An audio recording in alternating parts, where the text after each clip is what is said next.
बच्चों, ये वाली जो वीडियो है, इस वीडियो में आपने देख लिया होगा टॉपिक अपना कौन सा है कि जो वो थिन स्फेरिकल सेल के लिए हमको क्या कैलकुलेट करना है।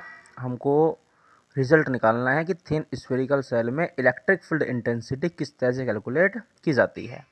गाउस लॉ की एप्लीकेशन है ये। एक एप्लीकेशन के लिए मैंने आपको बताया था कि आपको जो फेमस इक्वेशन है, जो मैंने पिछले वीडियो में से शायद एक वीडियो था उसमें एक्सप्लेन कर रखी थी। वीडियो का नाम था, किस नाम से था वीडियो, था एप्लीकेशन ऑफ गाउसेस लॉ। तो एप्लीकेशन ऑफ गाउसेस लॉ नाम का जो वीडियो था, उसी वीडियो में आपको क्या मिल जाएगा, वो इक्वेशन मिल जाएगा लास्ट में। इक्वेशन ये था बेटा, आपको ध्यान रखना है, close integration of E D S cos theta किसके इक्वल हो जाएगा, sigma Q upon epsilon not के इक्वल हो जाएगा। तो आपको ध्यान रखना है बेटा जी कि इस वाले फॉर्मूले से ही अपने को क्या करना है, हमेशा इक्वेशन को प्रूफ करना होता है। क्लियर है बात? तो इस इक्वेशन को आपको ध्यान रखना है। ध्यान दीजिए, पहले आपको मैं कुछ बात बताऊंगा कि बेटा देखो, स्फेरिकल सेल, एक तो बात हो किसके लिए, स्फेरिकल सेल के लिए, ध्यान समझना बात। एक तो बात हो किसके लिए, स्फेरिकल सेल के लिए। सेल मतलब खोखला गोला, होलो स्फेयर। कैसा स्फेयर बच्चों? Hollow sphere, thin hollow sphere, पतला होलो स्फेयर। ठीक है। या एक बात हो किसके लिए, कंडक्टिंग स्फेयर के लिए। किसके लिए? कंडक्टर के लिए, कंडक्टिंग स्फेयर के लिए। ठीक है। तो इसमें जब किसी भी ऑब्जेक्ट को अपन चार्ज देते हैं तो सारा का सारा चार्ज सरफेस के बाहर बाहर ही डिस्ट्रीब्यूट होता है। कैसे? अगर आपको सर चार्ज अंदर हो गया, जैसे अंदर चार्ज दिखा दिया आपने प्लस प्लस प्लस, तो देखो एक्चुअली में क्या है, तीन प्लस हैं, तीनों प्लस सेम नेचर के हैं। तो आपको पता है सेम चार्जेस में रिपल्शन वर्क करता है, तो एक दूसरे को रिपल करेंगे, सब बाहर आ जाएंगे। तो आपको ध्यान रखना है कि जब भी किसी भी आप स्फेयर को चार्ज देते हैं, किसी भी को चार्ज देते हैं आप, कंडक्टिंग स्फेयर को चाहे होलो स्फेयर को, होलो स्फेयर मतलब अंदर जगह ही नहीं है रहने के लिए, सब बाहर बाहर रहेंगे अपने आप ही, कंडक्टर में भी बाहर बाहर रहेंगे। तो ध्यान रखना, इन दोनों के लिए गिवन चार्ज ऑलवेज कहाँ डिस्ट्रीब्यूटेड होता है, आउटर सरफेस पर डिस्ट्रीब्यूट होता है। ये वाली बात आपको ध्यान रखनी है। क्या बताया, वापस सुन लो कि जब भी किसी spherical shell, thin hollow sphere, conductor sphere, इनको चार्ज दिया जाता है, तो इनको दिया गया चार्ज ऑलवेज कहां डिस्ट्रीब्यूट होता है, केवल आउटर सरफेस पर डिस्ट्रीब्यूट होता है। क्लियर है बात? इसकी डिटेल जो है आप आगे के चैप्टर्स में भी बहुत अच्छी तरह से पढ़ेंगे। अभी आप इतना ही समझें, ध्यान रखें। अब देखिए, अंदर बिल्कुल चार्ज ही नहीं, और बेटा चार्ज से बनता है इलेक्ट्रिक फील्ड। अब अंदर चार्ज ही नहीं है तो ध्यान रखना, कंडक्टर के अंदर, इन तीनों दोनों के अंदर इलेक्ट्रिक फील्ड हमेशा कितना होता है, जीरो होता है। रीजन क्या है? बिकॉज अंदर चार्ज ही नहीं होता, और चार्ज नहीं है तो इलेक्ट्रिक फील्ड भी नहीं होगा। ये वाली बात आपको ध्यान रखनी है। ठीक। अब देखिए, हमको प्रूफ क्या करना है, ये टॉपिक है किसके बारे में, गाउस इसमें क्या करवाना चाह रहा है। गाउस लॉ की हेल्प से हम ये प्रूफ करते हैं, जैसे मान लीजिए ये आपके पास कोई भी स्फेयर है, इस स्फेयर को जैसे आपने चार्ज दे रखा है इस तरह से, और सारा चार्ज इसमें आउटर आउटर सरफेस पर डिस्ट्रीब्यूटेड है।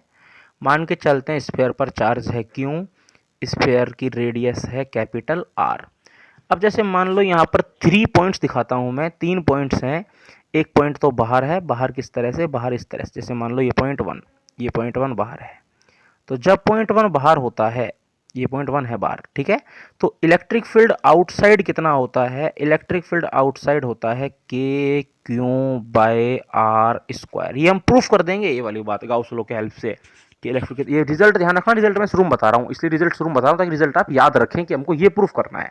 तो कितना प्रूफ करना है, के क्यू बाय आर स्क्वायर। के होता है कूलम्ब कांस्टेंट, जिसकी वैल्यू 1/4πε0 होती है। ठीक। सेकंड बात समझिए, सेकंड बात ये होती है बेटा कि अगर आप निकालो कि पॉइंट जो है वो आ गया सरफेस के ऊपर, जैसे यहाँ पे आ गया पॉइंट नंबर 2 स्फीयर की सरफेस पर, तो इस कंडीशन में सरफेस पर जब निकालते हैं तो ध्यान रखना इलेक्ट्रिक फील्ड की वैल्यू आती है के क्यू बाय कैपिटल आर का स्क्वायर। रिजल्ट आपको ध्यान रखना है, के क्यू बाय कैपिटल आर का स्क्वायर। क्लियर है बात? नेक्स्ट बात करते हैं कि अगर तीसरा पॉइंट होता है कौन सा, अंदर, कि अगर पॉइंट चला गया अंदर, स्टडी कर रहे हैं आप थर्ड नंबर पे। ठीक। तो जब थर्ड नंबर पे निकालते हैं तो इलेक्ट्रिक फील्ड इनसाइड जो है वो आता है, ध्यान रखना, जीरो, क्योंकि अंदर चार्ज ही प्रेजेंट नहीं होता है। तो एक्चुअल में आप इतना समझ गए होंगे कि इस स्फेयर के लिए हमको क्या ध्यान रखना, थिन स्फेरिकल सेल में 3 कंडीशंस पढ़ाई जाती हैं। 3 कंडीशन कौन कौन सी? पहली कंडीशन होती है आउटसाइड द स्फेयर, कि स्फेयर के बाहर इलेक्ट्रिक फील्ड कितना होगा। दूसरी condition at the surface of the sphere, कि सरफेस पर इलेक्ट्रिक फील्ड कितना होगा। और तीसरी कंडीशन इनसाइड द स्फेयर, कि इनसाइड इलेक्ट्रिक फील्ड कितना होगा। ठीक, और तीनों के रिजल्ट मैंने आपको बताया। सब बच्चे मेरे साथ साथ बोलना, कंटिन्यू जुड़ के चलो मेरे साथ, ठीक है। पहले में कितना आएगा, E इज इक्वल्स टू के क्यू बाय आर स्क्वायर। कहाँ है ये? ओ फॉर आउटसाइड, ठीक है। अगला ई सरफेस एस, ई कितना होता है? ये होता है के Q by capital R square, ठीक है। और ई इनसाइड ये कितना होता है? ये होता है 0। तो ये सब हमको प्रूफ करना है, 3 केस लेके चलने हैं। ये क्वेश्चन 4 मार्क्स का बनता है, 3 नंबर इनके, 1 नंबर ग्राफ बनाने का होता है। ग्राफ बनाना भी सिखा दूंगा, ठीक है बात। नेक्स्ट बात समझते हैं। सबसे पहले सबसे फर्स्ट पॉइंट देखते हैं। सबसे फर्स्ट पॉइंट क्या है बेटा? सबसे फर्स्ट पॉइंट है हमारे पास में कि ये मान लीजिए कोई भी एक स्फेयर है। ये मान लीजिए क्या है? कोई भी एक स्फेयर है। इस स्फेयर पर हमने क्या है? चार्ज डिस्ट्रीब्यूट किया, और चार्ज जो है वो इस तरह से अपन ने डिस्ट्रीब्यूट कर दिया। देखो ध्यान से, एक सेकेंड, ये क्या चक्कर है? काम क्यों नहीं कर रहा ये? देखो पेन कहाँ है?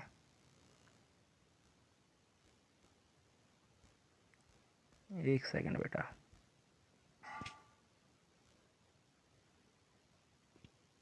देखो, तो हमने इसको जो है चार्ज दिया। मैं आपको वैसे ही बना के बता देता हूँ। ये मान लीजिए कोई भी स्फेयर है।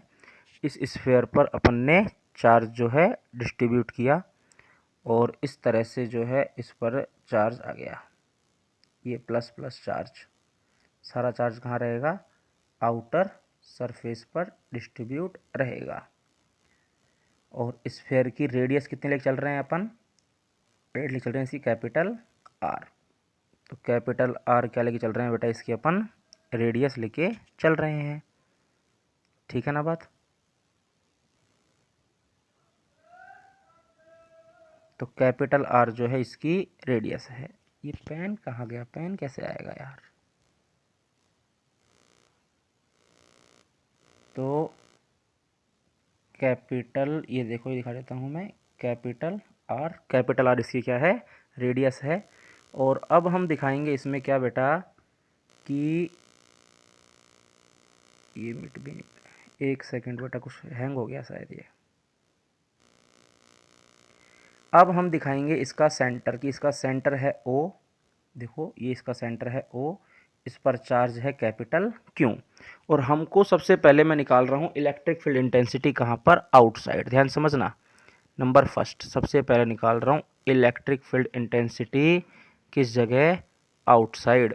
कि outside the sphere electric field intensity कितनी होगी? क्लियर है बात? देखिए समझिए, तो आउटसाइड जब इलेक्ट्रिक फील्ड इंटेंसिटी निकालते हैं अपन, तो कैसे निकलेगी? ये पेन क्यों नहीं चल रहा?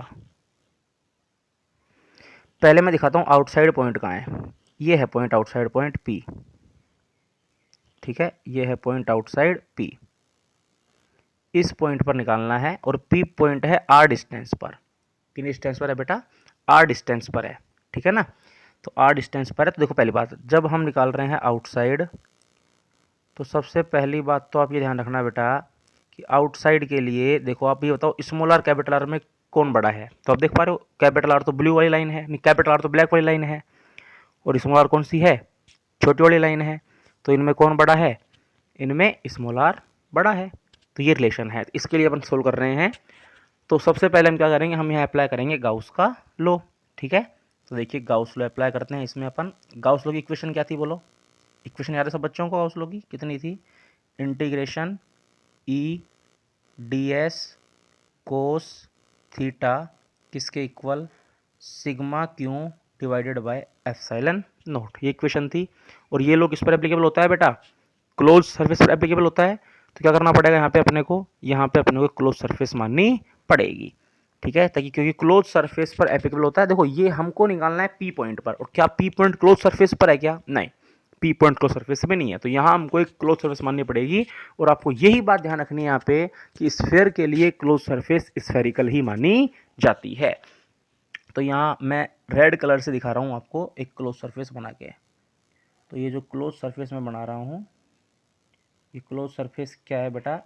ये डॉट डॉट वाली लाइन जो दिख रही है आपको, दिख रही है डॉट वाली लाइन? तो ये जो डॉट डॉट वाली लाइन है, ये डॉट डॉट लाइन क्या है? एक सर्कल, स्फेयर। और ये क्या है? स्फेयर। ये है क्लोज सरफेस, स्फेरिकल। इसको बोलते हैं अपन गाउसियन सरफेस। क्या बोलते हैं बेटा इसको अपन?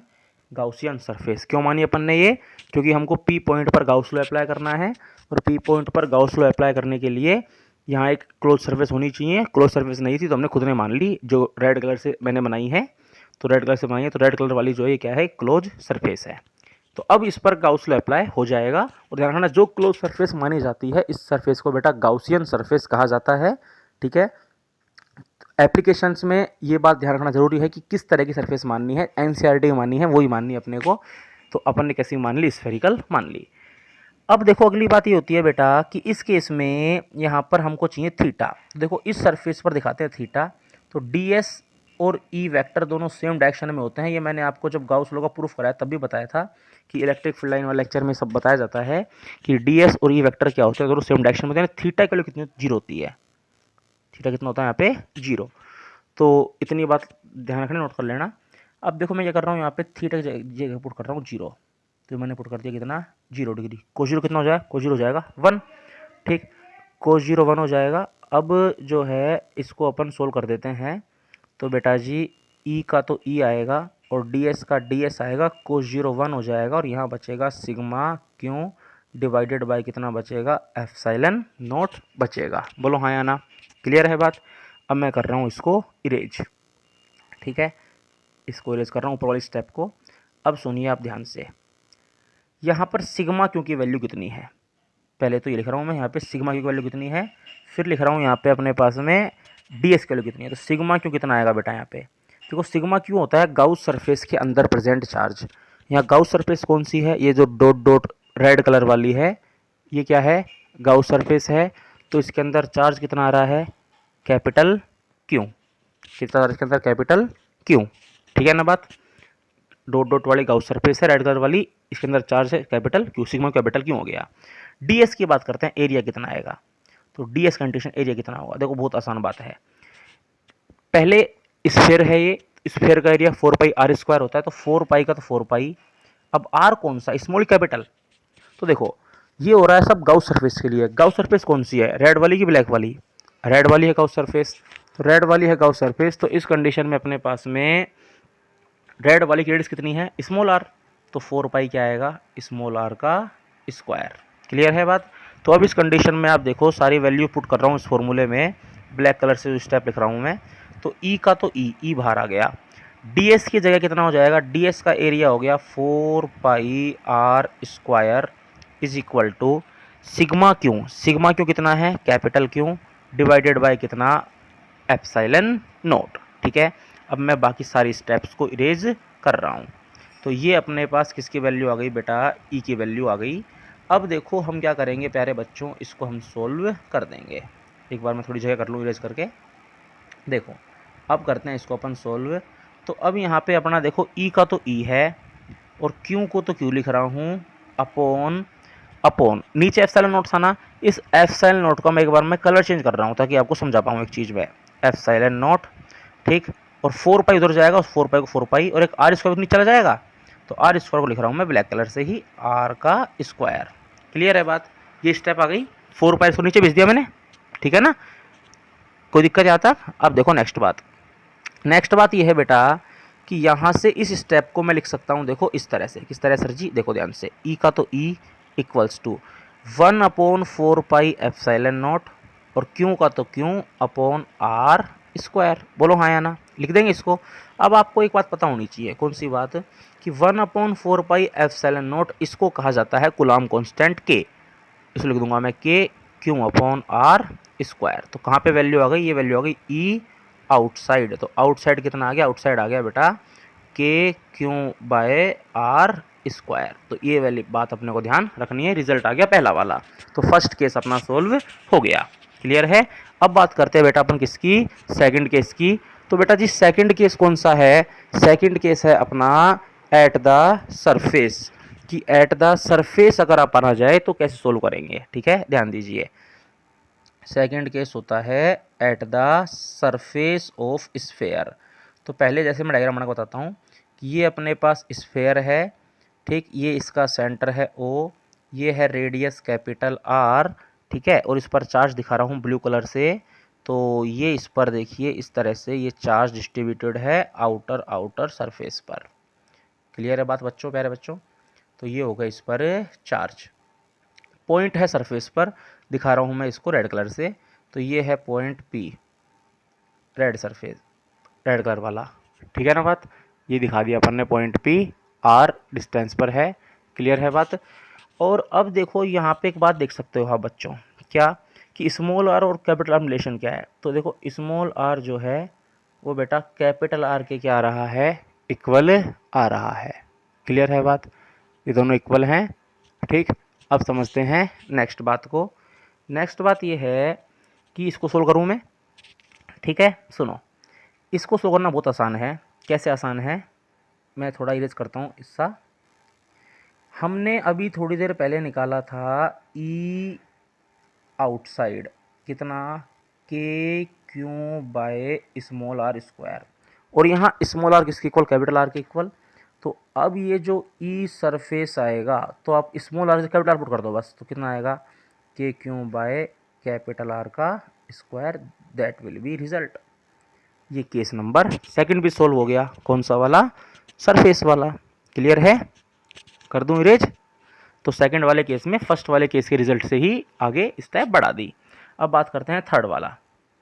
थर्ड वाले में देखो क्या है, ये स्फेयर है, ठीक, थोड़ा सा बड़ा बना देता हूँ ताकि अपने को समझने में दिक्कत ना हो। ये स्फेयर है, इस स्फेयर पर चार्ज है देखो इस तरह से। तो ये दिखा दिया हमने इस पर plus plus plus plus charge. Clear है बेटा जी।